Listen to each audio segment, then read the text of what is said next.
Hi everyone, Fraser here from the Most Dangerous Podcast. If you've been enjoying the show, don't forget to subscribe and leave us a review. It really helps us to reach more people like you who love the show. Also, you can follow us on Instagram at The Most Dangerous Pod and join the conversation on Facebook at The Most Dangerous Podcast. For those of you who want to go the extra mile, we're on Buy Me a Coffee. So if you'd like to support the show with a small donation, it would mean the world to us. And if you have any suggestions or feedback and want to get in touch, you can email us at jamesandfraserpod@gmail.com. Thanks for listening and enjoy the show.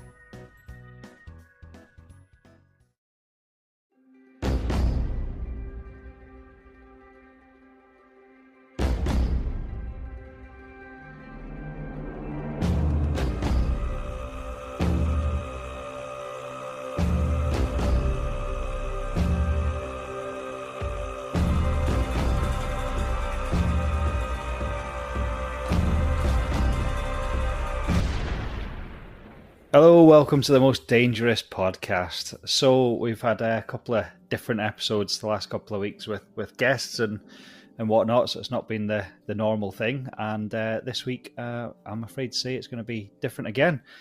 So James is not with us, and we've brought in a substitute. Rich has come back for more. How are you, Rich?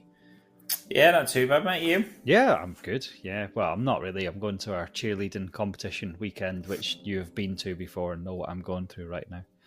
Yep, I certainly do.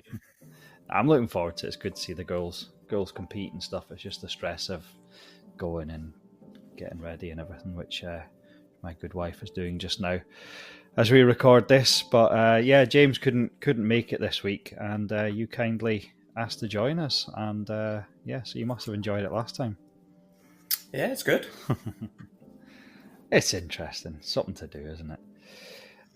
But yeah, the numbers have been really good. So I don't know if that's you were doing, and Tyler, who joined us last week. We've had really good numbers this week. So thanks everyone for your support. And James is convinced that they'll drop this week because he's not on, but we'll see. Yeah, I think your numbers going up was definitely me coming on. Must be. Yeah, you must have made some friends and then told them about the podcast. Liverpool scored.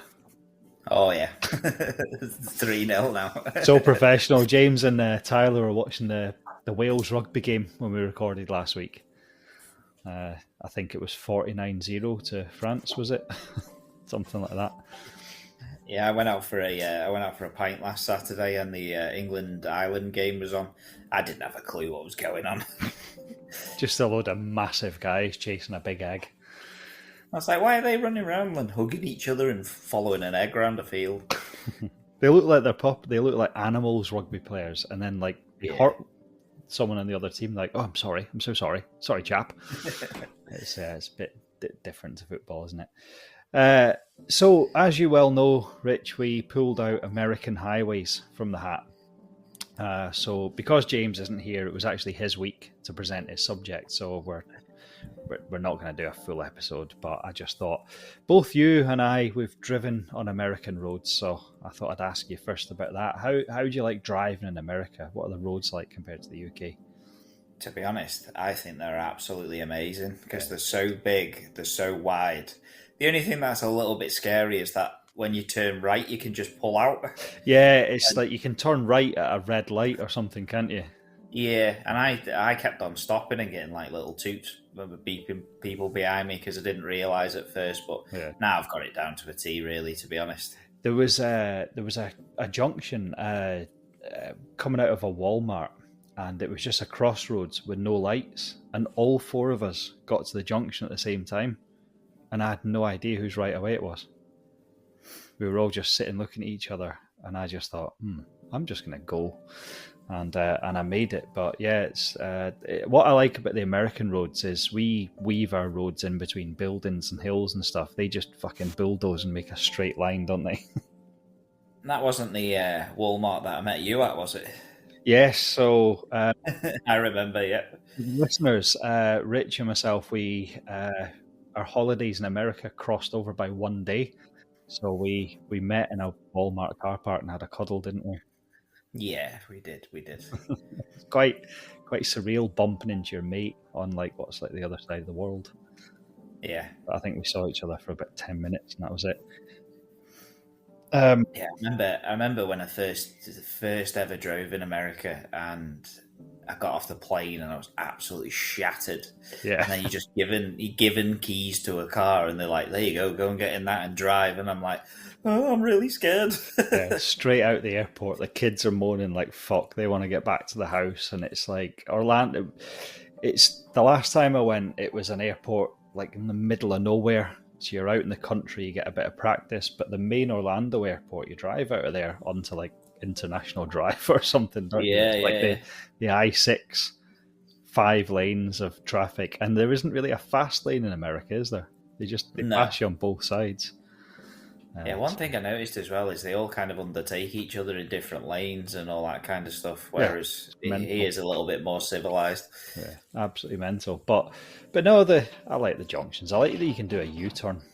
If you go the wrong way, you can do a U-turn at the traffic lights. That's like dead normal for them. You get shouted at here for that. I actually talked last week. You're an avid listener of the podcast, so you'll know this. We were mentioning Route 66 and how it's kind of not really there anymore. That was like a bucket list thing of mine.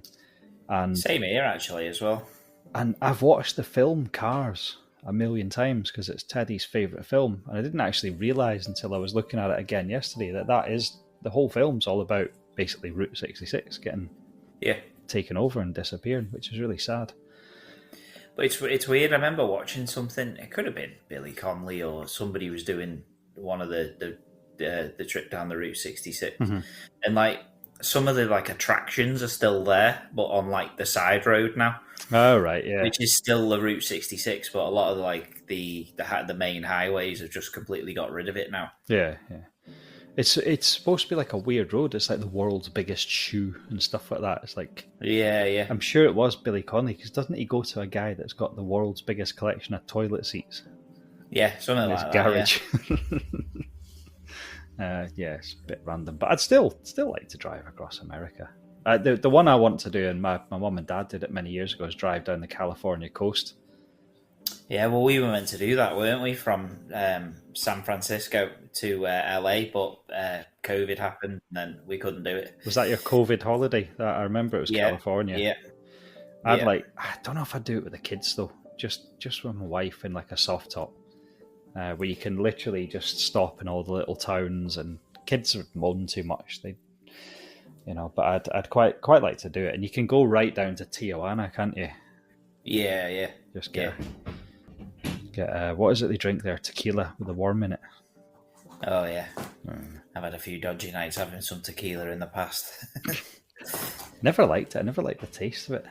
I don't really like the taste of it. It was just a means to an end, really. I don't think anyone likes the taste of tequila, do they? No, not really. So yeah, like I said, it's just going to be a short episode. I've got a wee story. I was researching American highways, and what I did last week was a bit supernatural. I've no idea what James was planning for tonight. He usually plans about half an hour before the show, so he probably didn't plan anything.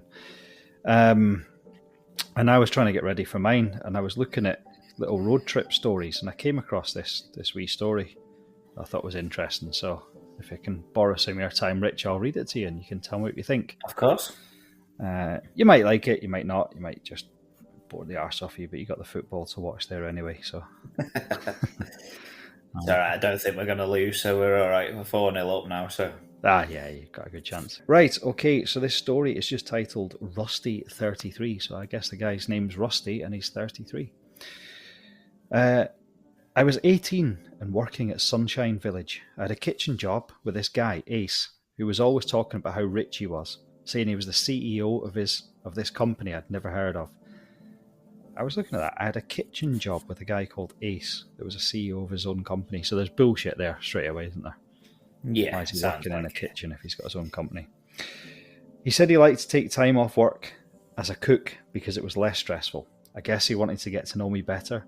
And so he moved all his stuff into my room and we started living together. Then Ace found out I had a car and said that we should drive down into Banff for a pub crawl. When we got there, he started buying tons of drinks, really throwing money about, and so I started to believe he was actually rich. When the bars closed, he insisted we take an impromptu road trip to Calgary because he was hungry, and Calgary had a Denny's. My memory pretty much stops there. The next memory I have is opening my eyes looking at a steel toilet and seeing Ace peeing into it. He's like, "Hey buddy," and I'm like, "Where are we?" He says, "We're in jail," and then tells me we got in a bad car accident and that I had been driving, which I really don't think I had because I didn't even have my license at the time. Then he gets down on the floor, grabs me and says, "Look, there's cameras and microphones in here, so watch what you say.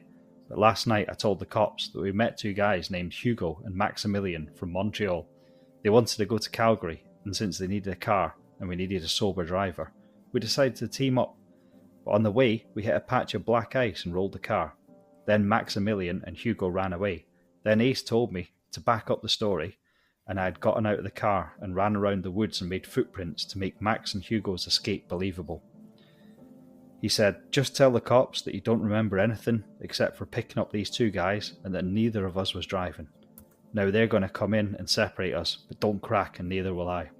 Neither of us did. They suspected I was driving and said they'd take my prints off the wheel as evidence. But at this time, I was kind of pissed because I really didn't think I'd been driving. I told them obviously they'd find my prints on the wheel because it was my car. They kept saying, "We think you were driving, and if you don't tell us the truth, you're going to be here for a very long time." I said something like, "I hope you're cooking burgers for lunch because I'm hungry." And then one of them slammed his hand on the table, ushered me outside to the street and let me go. Ace was already outside having a cigarette waiting for me. We went to wash our clothes because during the accident the front windshield had broken and a bunch of dirt and stuff had flown in the car. We were sitting outside the laundromat and that's when he told me the true story, which was that I had been driving whilst Ghetto Superstar was playing in the car. When the song ended, I apparently shouted "one more time" and hit the back button. That's when we hit the ice and rolled into the ditch. He also claimed he saved me by pulling me out of the car before he ran into the forest to fake Hugo and Maximilian's running away. The weirdest part was the way he left. He was like, "Ah man, this accident made me realise that I've got a girlfriend and a good job, so I'm just going to go home." I said, "So you're not going to come back and finish the work week or get your stuff?" He said, "No, I'm going to go." And so I went with him to buy a bus ticket, and then he was gone. After a few days back at work, I decided to see what he'd left behind. He had a garbage bag full of stuff, and there wasn't even that much in it. Just some weird tracksuits, a wig, sunglasses, a toy gun that looked super real, and a Russian passport that he had glued his own picture to. I never heard from him again. It's just a dead fucking random story. Yeah, it's random. It's like this guy's like working in this place, meets this random stranger, goes on a mad road trip, has a serious accident, lies about two strangers, comes out of the police cell, and the guy's like, "Alright, yeah, that was cool, see you later," and leaves him with a bin bag with a Russian passport and his photo sellotape to it.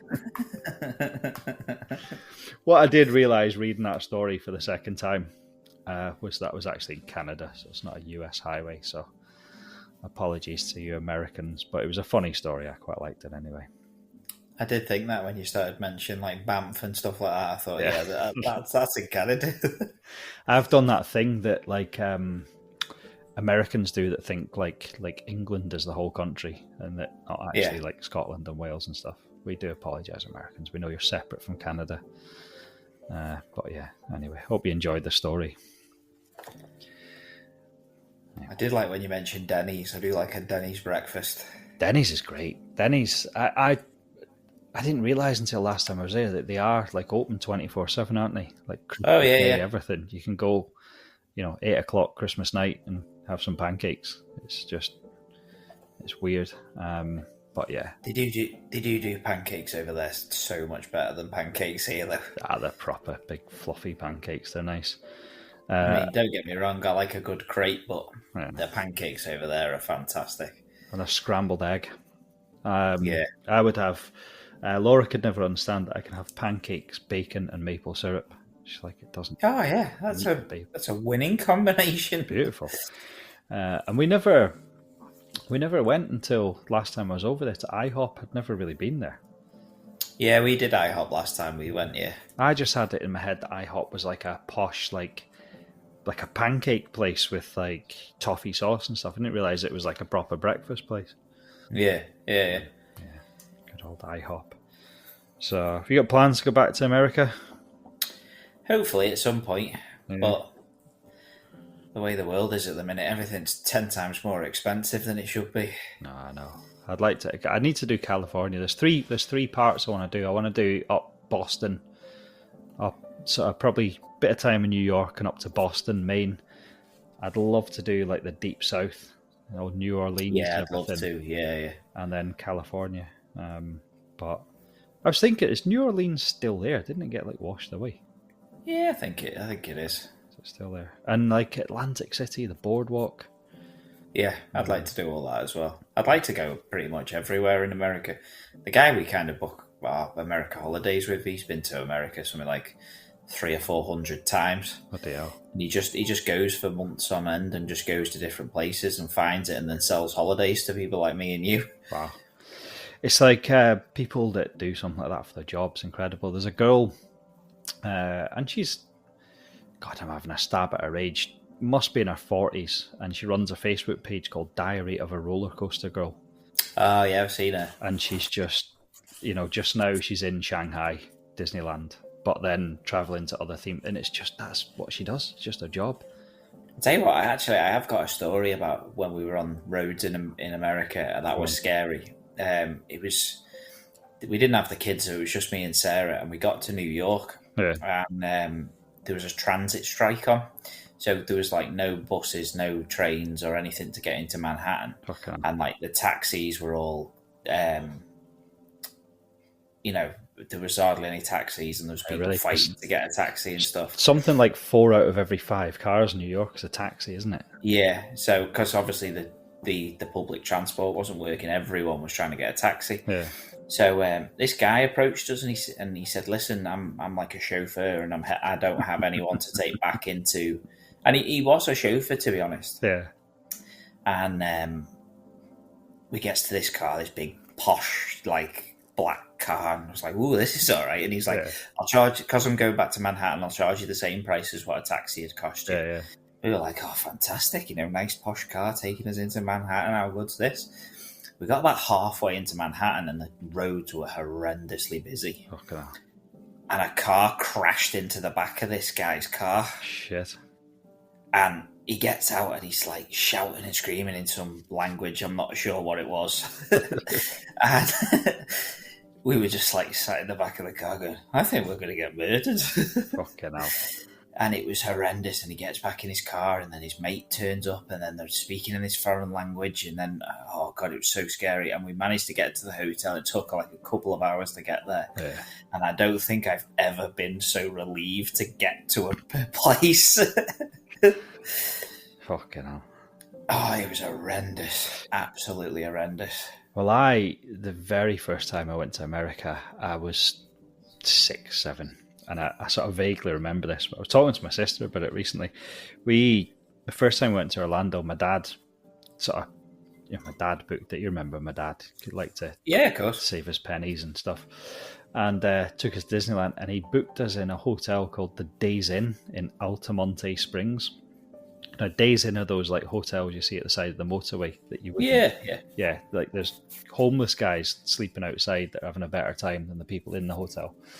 And we had to drive through this really like bad part of Orlando. Like, I mean, in this Days Inn hotel, you could hear gunshots and stuff like that and screams and everything.